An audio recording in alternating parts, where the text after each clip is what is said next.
حضرت علامہ احسان الہی ظہیر شہید رحمۃ اللہ علیہ کی ان کی شہادت پورے پاکستان کے لیے، پوری جماعت مسلک تمام مسلمانوں کے لیے ایک بہت بڑا انتھوناک واقعہ تھا، سانحہ تھا، اور یہ اچانک تھا بے شک۔ تو جب یہ اس کی کوئی تیاری نہیں تھی، جی جب یہ اچانک رونما ہوا تو کیا محسوس کیا آپ نے اس وقت؟ آپ چھوٹے تھے، بچپن تھا۔ میرا خیال یہ ہے کہ یہ تو اگر جب بھی ہم یہ واقعہ یاد کرتے ہیں تو آپ کو پتہ ہے ایک سکتے کی اور ایک غم کی اور ایک آنکھیں بھیگ جانے والی کیفیت ہو جاتی ہے۔ ہمارے لیے تو ایسے ہی تھا کہ دنیا ہی لٹ گئی، جیسے آپ کہتے ہیں، جو آپ سمجھتے ہیں کہ ایک ہفتہ بستہ گھر بنیادی طور پہ لوگوں کے لیے تو ایک لیڈر تھے، ایک عالم دین تھے، ایک پولیٹیکل رہنما تھے، لیکن ایک گھر والوں کے لیے وہ ایک باپ تھے۔ لوگ شاید اس بات کو اتنا انالیسس یا محسوس نہیں کر سکتے کہ ایک باپ کا ایک اپنے گھر کے اندر اس طرح جدا ہو جانا، اس کے کیا اثرات ہوتے ہیں۔ تو میں یہ سمجھتا ہوں کہ سائیکولوجیکلی ہم تینوں بھائی اور ہماری پوری فیملی ان اثرات کا کسی طرح کسی حد تک شکار بھی ہوئی،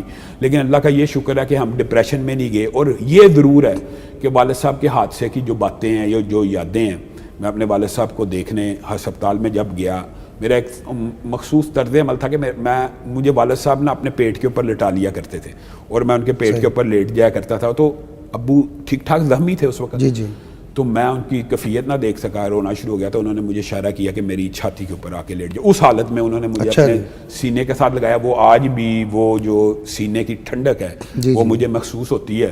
میں بہت زیادہ کتار ہونا شروع ہو گیا۔ تصور ہمارے گھر میں، میں آپ کو ایک بات بتاتا ہوں کہ ابو کی شہادت سے قبل ایک واقعہ ہمارے نانا جان حافظ محمد گوندیلوی کا وفات کا ہوا۔ ہماری پوری فیملی اس طرح صدمے میں تھی۔ پھر ایک مرتبہ آپ کو یاد ہوگا حبیب الرحمان یزدانی صاحب کے اوپر خنجروں کا حملہ ہوا، زخمی ہوئے بڑے شدید۔ جب وہ ہمارے گھر میں خبر پہنچی، ہمارے گھر میں ایسے غم کی کیفیت تھی کہ آپ سوچ نہیں سکتے، جیسے آپ کے گھر پہ حملہ ہوا۔ تو جب والد صاحب کے ساتھ یہ ہوا، میں دارو کے تار ہو رہا، تو میرے بجائے یہ کہ میں والد صاحب کو کچھ حوصلہ افزائی کرتا، مجھے کہنے لگا بیٹے شامہ کہتے ہوتے تھے مجھے، یا کبھی پیار سے شامیہ وغیرہ، تو کہتے ہیں بیٹا میں بالکل ٹھیک ہوں اور میں بالکل ٹھیک واپس آ جاؤں گا۔ میں کہا نہیں ابو، اب بہت آپ کی ٹانگ زخمی ہو گئی ہے۔ کہتے ہیں میری ٹانگ کو کچھ نہیں ہوا، میرا انگوٹھا دیکھو پاؤں کا، مجھے آج بھی وہ باز ہے، مجھے کہتے ہیں میرے پاؤں کا انگوٹھا دیکھو، اور وہ ٹانگ جس کے بارے میں ڈاکٹر کہتے تھے اس کو کاٹ دینا چاہیے تاکہ ایک دم وہ ریشو کم ہو جائے برن کی۔ تو ابو نہیں سے کٹواتے، ابو کہتے ہیں جو بھی ہوگا دیکھا جائے گا۔ وہ اسی ٹانگ کا انگوٹھا نا میرے سامنے میرے والد صاحب نے ہلا کے دکھایا، دیکھو میرا انگوٹھا ہلتا ہے، مجھے ڈاکٹر کہتے ہیں ٹانگ کٹوا لو، میں نے نہیں کٹوانی۔ تو جب ان کا انگوٹھا ہلتا دیکھا نا تو میرے دل کو کچھ حوصلہ ہوا۔ پھر یہ عجیب کیفیت تھی، وہ ایک مشین ہوتی تھی آپ کو پتہ ہے، ای سی جی لائن، تو ہاں وہ دل میں یہ تھی کہ یا اللہ یہ سیدھی نہ ہو جائے، ہر وقت یہ دعائیں۔ تو کہنے لگے بیٹا انشاءاللہ میں واپس آؤں گا، انشاءاللہ میں واپس آؤں گا، لیکن اگر میں واپس نہ آیا تو میں رونا شروع ہو گیا۔ میں کہا یہ نہ کہ ایک بات کا مجھ سے وعدہ کروں۔ میں کہا وعدہ کرتا ہوں، حالانکہ میری اس وقت 8 سے 9 سال عمر تھی، کہ زندگی میں کبھی نماز نہیں چھوڑنی، اپنی والدہ کو تنگ نہیں کرنا، اپنے بچوں کو میں چھوٹا ہوں، مجھے کہہ رہے ہیں کبھی بیٹا موٹر سائیکل نہیں لینی، نہ موٹر سائیکل کی سواری کرنی ہے۔ مطلب ان کا ایک خیال تھا کہ شاید یہ نوجوان جو اس دور میں موٹر سائیکل کو بھی ایک خاص کلچر کے ساتھ جوڑا جاتا ہے کہ یہ جو لڑکے ہیں اس طرح کی۔ تو یہ بات کرنے کے بعد نا میری امی جان کو کہتے ہیں ان کا نام لے کے کہ کبھی نہ گھر میں گلدستہ نہ آنے دینا۔ تو وہاں سے میرے دماغ میں آیا کہ میرے والد صاحب کو شاید یہ فیل ہوا تھا کہ جو بم ہے وہ گلدستے میں تھا۔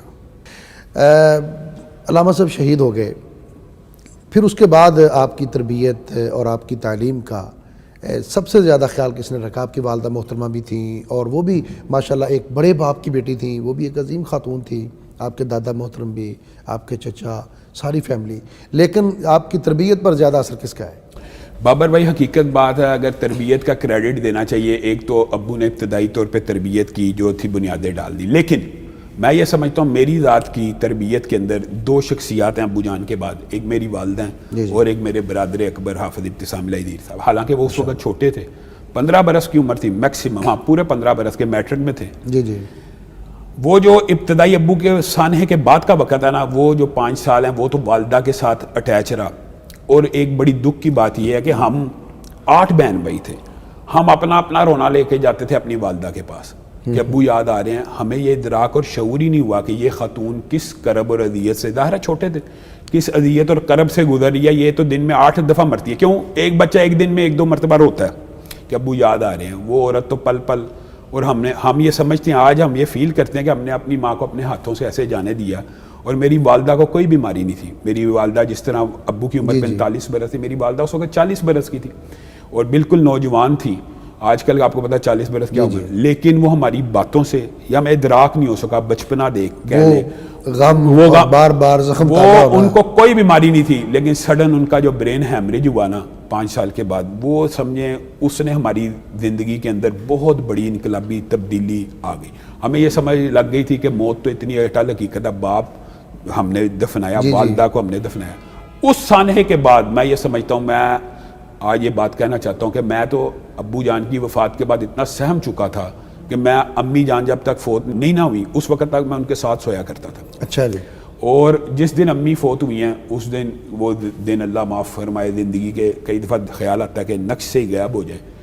پھر وہ اس کے بعد آپ یہ سمجھیں کہ ابتسام بھائی نے والد اور والدہ کا کردار ادا کیا بہت عمدگی سے. انہوں نے مجھے پہلے دن سے جب والدہ پڑھانے میں گئی, میں کہتا ہوں ایک بچے کی جو خواہش ہوتی ہے, 13 سال کی عمر تھی میری جب والدہ فوت ہوئی ہیں, جی جی, تو اس رات میں امی کی میت رات کو گھر تھی, انہی کے ساتھ لیٹا رہا. پھر اگلے دن ابتسام بھائی نے مجھے اٹھایا, اپنے ساتھ لٹا لیا اور کہا بیٹا آج کے بعد تم نے میرے ساتھ سونا کرنا. میں ڈر جایا کرتا تھا, چیخیں مارا کرتا تھا, رات کو ایک ہسٹیریا کی کیفیت طاری ہو جاتی. تو ابتسام بھائی کو میں یہ سمجھتا ہوں کریڈٹ جاتا ہے کہ اس کے بعد جتنی دینی تربیت سے لے کے بنیادی تربیت ہے, جیسے باپ بڑا بھائی, میں تو حقیقت میں ان کو باپ کی جگہ پہ ہی سمجھتا ہوں, اور میں یہ سمجھتا ہوں کہ ان کی اور والدہ کی بعد میں جو تربیت تھی وہ میرے بہت زیادہ کام ہے. ہم نے قدم قدم پہ ان سے رہنمائی لی, جو انہوں نے گائیڈ لائن دی اس کے مطابق ہم نے اپنی زندگی کو چلایا. علامہ صاحب, آج اس دنیا میں اور بھی بڑے لوگوں کے بیٹے ہیں, لیکن ان کی تربیت اس طرح نہیں ہوئی یا نہیں ہوتی جس طرح اللہ پاک نے آپ کی تربیت کے لیے مواقع فراہم کیے, والدہ اور بھائی سارے. تو بہترین تربیت کے لیے اولاد کی کیا آپ والدین کو مشورہ دیں گے؟ میرا خیال یہ ہے کہ والدین کو ہمیشہ ایک بات یاد رکھنی چاہیے کہ تعلیم برائے تربیت دینی چاہیے. صحیح. میری والدہ کا میں آپ کو ایک بات بتاتا ہوں, قدرتی آپ نے بات پوچھ لی ہے, حافظ محمد گوندلوی صاحب کا ظاہر ہے ان کے اوپر ایک خاص چھاپ تھی. میری والدہ نے گھر میں کبھی یہ لفظ نہیں تھا کہا بیٹا پڑھ لو تو 2 ٹکے کما لو گے. یہ لفظ اچھا, میں کئی دفعہ حیران ہوتا ہوں, ہم بھی اس تربیت سے گزرے ہیں, لیکن ہمارے منہ سے کئی مرتبہ اپنے بچوں کے لیے نکل جاتا ہے بیٹا پڑھو آگے کچھ مستقبل بنے. پڑھائی سے مستقبل بنانا اس میں عیب نہیں ہے, لیکن بچے کی سائیکالوجی کے اندر جب آپ یہ بات ڈالتے ہیں نا, آپ پڑھ لو تاکہ کچھ ٹکے کمانا شروع کر دو, تو بچہ تعلیم برائے حصول مادہ لے رہا ہے. جی جی, تعلیم برائے حصول مادہ اور تعلیم برائے تربیت میں بنیادی فرق ہے. جو والدین آج چاہتے ہیں کہ ان کا بچہ پڑھ لکھ جائے تاکہ کچھ ٹکے کمانا شروع کر دیں, بابر بھائی بڑی عبرت کے واقعات ہیں, میں آپ کو اپنا واقعہ شیئر کرتا ہوں. جی جی. کچھ والدین ہمیں فون کرتے ہیں کہ ہمارے بچے باہر چلے گئے ہیں اور اب لوٹ کے نہیں آتے, اب واپس نہیں آتے. میں نے کہا آپ نے ان کو کیا بنایا؟ ڈاکٹر بنایا. ڈاکٹر, یہ میں آپ کو سچا واقعہ بتا رہا ہوں. اچھا جی. ایک عورت نے کہا میں نے اپنے بچے کو ڈاکٹر بنایا ہے, وہ باہر چلا گیا, اب میں بوڑھی ہو گئی ہوں, اب مجھے اس کی ضرورت ہے, میں کہتی ہوں واپس آ جائے, تو وہ مجھے پیسے بھیج دیتا ہے. میں کہا آپ نے پیسے بنانے والی مشین پیدا کی ہے. صحیح. آپ نے اس کے ذہن میں یہ بات بنائی تھی بیٹا پڑھ تاکہ پیسہ کما سکے, تو وہ پیسہ تو آپ کو بھیج رہا ہے, آپ نے اس کی تربیت کا. تو میری والدہ نے ہمیشہ, مجھے یاد ہے, ہمیشہ یہ کہا بیٹا پڑھو تاکہ اچھے انسان بن جاؤ. کبھی یہ نہیں کہا بیٹا پڑھ لو تاکہ کچھ ٹکے کما لو. بیٹا پڑھو اس لیے کہ اچھے انسان بن جاؤ, بیٹا پڑھو. اچھا, میری والدہ نے قرآن پاک کی جب مجھے تعلیم دلوانے کی کوشش کی نا, انہوں نے یہ نہیں کہا کہ ہم آج کل اگنور کر دیتے ہیں کہ قرآن پاک بچہ پڑھ رہا ہے اور نماز نہیں پڑھ رہا. میری والدہ اس بارے میں اتنی اسٹرکٹ تھی, ان کے نزدیک بچہ اسکول جائے نہ جائے, قرآن پڑھے نہ پڑھے, حفظ کرے نہ کرے, نماز پڑھے مسجد جا کے. ماشاءاللہ. وہ میرے ایک دادا کا بھی ایک ہمارا خاص فیملی کلچر, بچپن سے بچوں کے دماغ میں یہ بات راسے کی جاتی ہے کہ نماز با جماعت فرض ہے, نماز مسجد کے علاوہ گھر ہوتی ہی نہیں. یہ والدہ کا ایک پکا اٹل کلیہ تھا, ہر چیز میں کمپرومائز ہو سکتا تھا. مثلا کئی دفعہ میں سبق نہیں تھا یاد کرتا, یا ابتسام بھائی یا کوئی بھی, نمبر کم آنے نہ آنے کوئی ایشو ہمارے گھر میں کبھی نہیں رہا. نماز نہ پڑھنا بہت بڑا ایشو رہا ہے, نماز نہ پڑھنا, حتیٰ کہ کبھی پتہ لگ جانا. آپ کو پتہ بچپن میں ہمارے محلے میں نا 10 گھر چھوڑ کے گھر تھا جہاں پہ ٹی وی تھا. اچھا. تو پوری گلی کے بچے ان کے گھر ٹی وی دیکھنے جایا کرتے تھے, تو وہ دوست بن جاتے ہیں بچہ. تو ایک مرتبہ مجھے بھی لے گئے. تو میری والدہ نے جتنی ناراضگی کا اظہار تب کیا, میرے خیال میں اس کے بعد میں ایسا یعنی آج کل تو بچوں کے ہاتھوں میں موبائل ہے, اس دور میں ٹی وی, وہ بھی کسی کے گھر جا کے. آپ کو پتا فیملی کا کیسا کلچر ہوتا تھا, ایک ہی ٹائم پہ کوئی ڈرامہ لگا کرتا تھا. میں ادھر سے آیا تو بس میری ایسی ڈانٹ ڈپٹ کلاس اور ہوئی، پٹائی ہوئی جی جی، کہ اس کے بعد میں نے توبہ کر لی. تو میں یہ سمجھتا ہوں کہ والدہ ابتسام بھائی اور گھر کا جو دینی ماحول ہے اسی نے تربیت کیا. میں ویسے بھی وکانہ ابوہما صالحا. میں ایک دفعہ مدینہ یونیورسٹی میں تھا, وہاں پہ نا امادہ میں گیا تو میرا پاسپورٹ کا ایک کام نہیں تھا اور ویزا نہیں تھا لگ رہا. تو اس کو میں نے یہ کہا یار میں استاد احسان کا بیٹا ہوں. کہتا وکانہ ابوہما صالحا. سب سے پہلے اس نے میرا کام کیا. یہ کہتا یہ میں تیرے لیے نہیں کر رہا, تیرا باپ نیک تھا, بڑی بات, تیری ماں نیک تھی, اس لیے میں یہ تیرا کام کر رہا ہوں. تو میں یہ سمجھتا ہوں کہ والدین کی نیکیاں ضرور کام آ جاتی ہیں کئی مرتبہ, اور کئی مرتبہ نہیں بھی آتی.